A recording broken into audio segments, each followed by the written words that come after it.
is going to speak second. The first speaker we have today is Dr. Amit Bhargava, and Amit is a GP, and he's Clinical Chief Officer of the Crawley Clinical Commissioning Group. So what we have an opportunity for here is to hear firsthand from one of those new organisations in the NHS, one of the CCGs, and try to understand a little bit more about the pace of development of CCGs and understand how you, as industry partners, can contribute and collaborate with them. So without further ado, I'll hand over to Amit. Not sure if this is working. Good morning. It's a great pleasure to be here. I normally don't have such a deep voice. I had to brew this with a proper man flu and five nights of coughing to develop this just for you. If I had this when I was in the 20s, I'd probably be very lucky with the ladies, but that didn't happen. I'm a GP, yes, and a clinical accountable officer, which is like a chief executive officer, but for clinicians, so it's not that great. We're not allowed to use that title. And I think I'll just move to the next one. The NHS, I think there was a blue slide on that. It said NHS in blue, and I think the NHS is changing, and it's changed considerably. It's much more multicolored now, and it'll be much more multicolored as we go through the years, and especially when the CCGs take on and the AQPs come into full force, and we have the division between the NCB or the NHSCB and CCGs. We'll see, but that is the plan. And there will be a number of changes, I hope you'll notice over the years, especially as citizens, as patients and relatives of patients, that the focus is much more local, it is much more around clinical needs, it's much more around partnerships, and it's much more around people who are going to be there for a little while. So, which is different from before, where in my, I've had a checkered history since 1999, when I started doing clinical leadership as in practice PCGs, and then tech chair and medical director. Also spent some time at Department of Health doing advisory roles and then other national roles. Is that this is different, but also very similar in some ways, but the focus is much different from the way we used to be. In our PCT in the old days, none of the clinical directors or the chief exec actually stayed in Crawley. In West Sussex, none of the chief exec or the directors stayed in West Sussex. So if you're making policy decisions and health decisions for people who are going to be for many years and you don't live in the town, it is very difficult to have ownership or feel the pain or the joy of the decisions you made. And with clinical CCGs, I live and work in the community. My children were born in the local hospital, and I've been there for 21 years. So if something goes wrong, they know where I live, and that's the difference. I was asked to talk about new commissioning structures, last chance saloon, or is it a pub crawl? There is a lord called Lord Walton. He joined the NHS in 1948. I've got a mic here. Too much mic. In 1948, and he said since, and this was a couple of years back when I heard his presentation, there'd been 137 big reorganizations. So if the key was, if you move the deck chairs around, things would change. In the 137 times, something would have changed. We would have been better. So it's probably not in reorganization that the key. It's about delivery that is probably the key that we have to change. And so it's not, for me, CCGs is not, mixing the metaphors, is not about just changing the generals, it's actually changing the battle plan.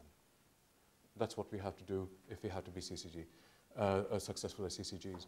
Is it the last chance saloon? I think as CCGs we've probably got 3 years, and then there'll be another pub crawl. And we'll go for another drink and say this is the last time. How many people over here have had a hangover? And how many of you said, I'll never do this again? And how many of you said, yes, yes, you did it again? Yes. Okay. So we make the same mistakes over and over again. So the pub crawl is what we're going to have. So it's not the last chance saloon. So this is going to happen again, and we just need to make sure that this time we bed in some changes which will leave a legacy which is positive. So that's what we're trying to do in this part of my pub crawl. But we've all seen the NHS over the last 10 or 15 years. It's been like Jenga. You pick up pieces from the bottom and put them on the top, and at some point it's going to topple over. The structure was not right. So Andrew Lansley, in many things he did wrong, but he was very clear in his 7 years of contemplation, reflection, and navel gazing that the NHS needed to change its structure. Something had to change. And otherwise it was going to topple over, and it was. And the patients were feeling it. We were spending more and more money for less and less. The cost of compliance and assurance became so high that you spend all your time feeding the beast up there, but not looking after Mrs. Smith in number 23. And that's what it was like in the NHS. And I was living it. But then you change stuff. The PCTs go away, the SHAs are going away. And for people who live there, this is what it feels like. They were used to sitting on this wire day in, day out and saying, this was stable. It's a bit windy, but I can hang on. And then it would get okay. But now that wire's been taken away. So it feels a little bit freaky. And when you go into the SHAs, I go into the PCT cluster, very few people trying to do a very hard job. And they're really good people. They're not bad people. It's a system that was rotten, not the people. I think we had to be absolutely clear. I work with people who come in at 7 and leave at 9. And yesterday we finished a meeting at 9:30. And all my management colleagues and clinical colleagues were there. So people work very, very hard in a system that doesn't support their value and the work they do. So there is the NCB, 4 strategic clinical network, 12 clinical senates, 27 LATs, 212 CCGs, and a partridge in a pear tree. So what it started off was that there would be one NCB and CCGs, as many as you liked. It didn't matter about the size. And then the NCB thought, there's too much, of course there was a pause and reflection, and so there was too little distance between the powers that be and the patients. We needed something in the middle. So we got the 4 clinical networks and 12 senates and 27 LATs. LATs are the local area teams, which are the outposts of the NCB, and they have a LAD in there, which is a local area director, and they'll have their... So yes, it does feel a bit like the old SHA, but with a difference. That 25 to 40% of the money is with the NCB. It depends on how it lands. And they do certain commissioning, things like specialized commissioning, primary care services, that's GPs, optometrists, dentists, and community pharmacists, offender health, and members of the armed forces. And they also work with public health to commission 7, 8, 10 things, including sexual health, that they will work with the Public Health England to do. So that's the NCB. The CCGs we'll come to in a minute. So the 12 clinical senates, a really good idea. It came out in the pause. Nobody knows what they will do, who is in them, but they're really important. I have to be politically correct. So we wait with bated breath to see what happens. And then there are the strategic clinical networks, which are 4: cancer, cardiovascular disease, maternity, children, and mental health, and neurological conditions. Those are the strategic clinic that sit with the NCB.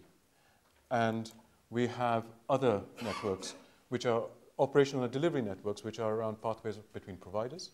There's local professional networks, which is the pharmacy, dental, optometrists on specific services.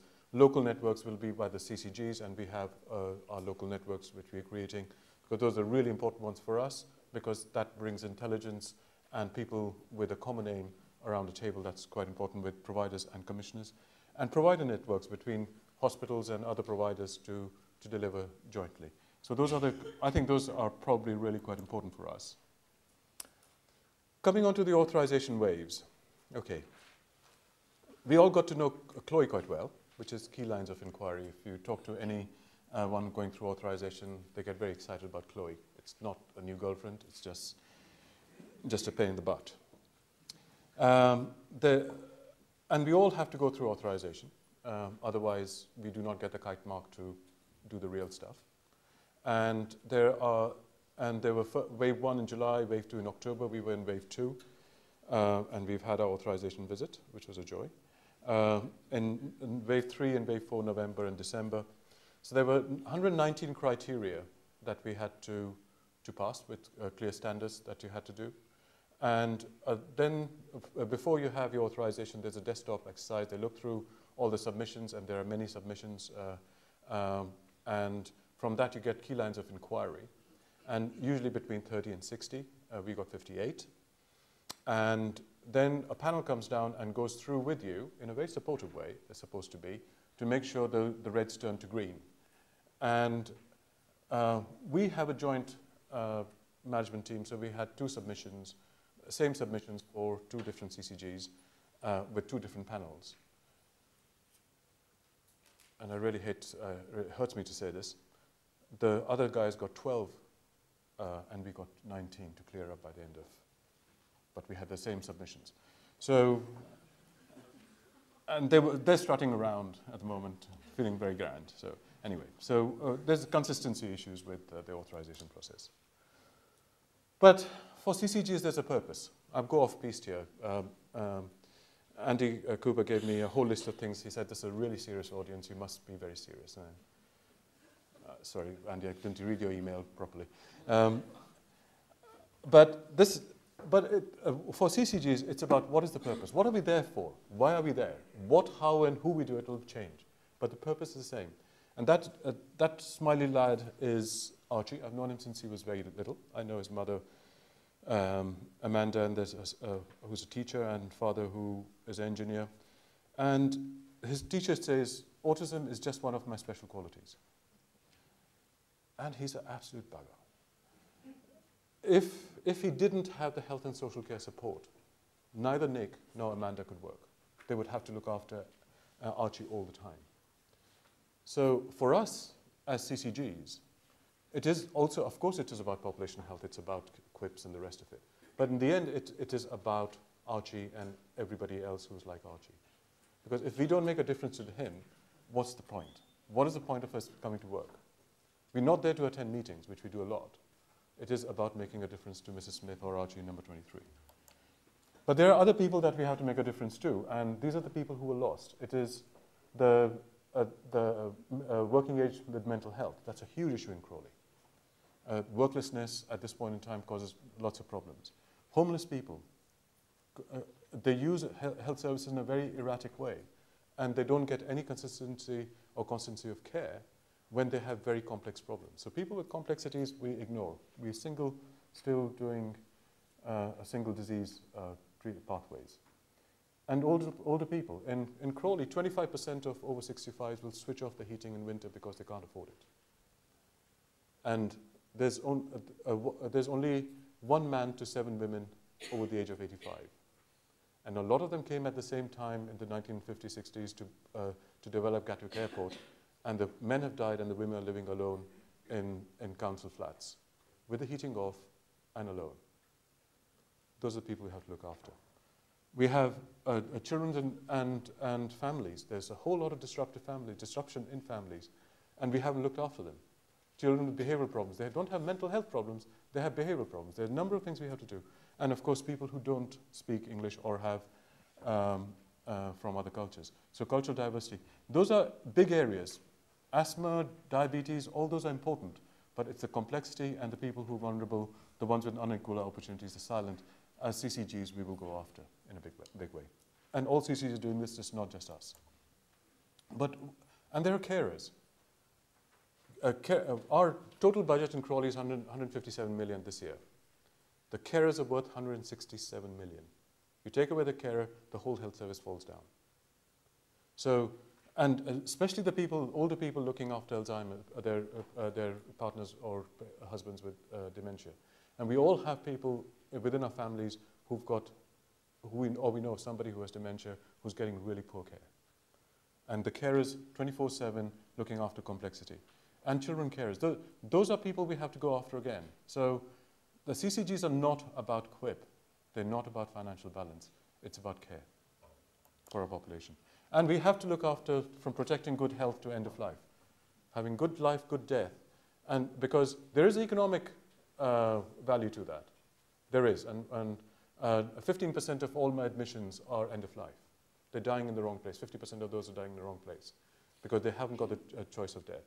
25% of all admissions are dementia related. And of those 50%, they will be diagnosed acutely with dementia, which is wrong.